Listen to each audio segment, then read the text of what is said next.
Представници на општините Делчево и Благоевград денес во Делчево ја одржаа завршната пресконференција, која резултираше со успешно завршување на проектот Мерки за заштита од поплави на реките Брегалница и Бистрица. Заеднички проект кој што двете општини го имплементираа за 24 месеци, финансиран од Европската унија преку програмата за меѓугранична соработка Македонија-Бугарија.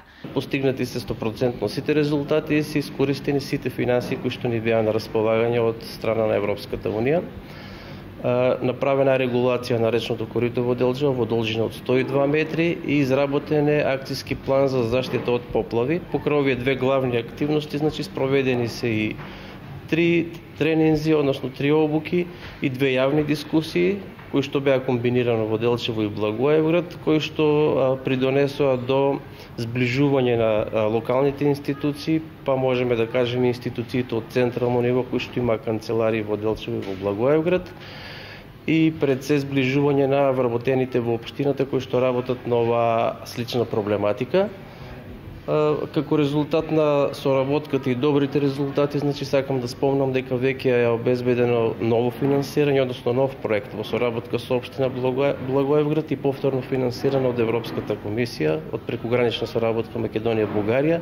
100% успешна реализација на проектот доведе до финансирање на уште еден проект, кој што исто така ќе биде имплементиран во двете општини Делчево и Благоевград. Новиот програмен период 2014-2020 спечелихме уште еден проект.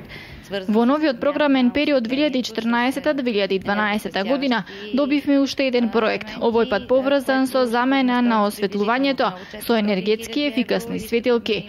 Во Делчево е предвидено да бидат поставени околу 600 вакви светилки, а во регионот на Благоевград ќе се поставуваат светилки во 4 помали населени места. Соработката со Делчево ни е многу добра и за таа цел проектот ни беше оценет со најмногу бодови од страна на донаторот. Ние сме наистина с најмногу точки, 96 точки.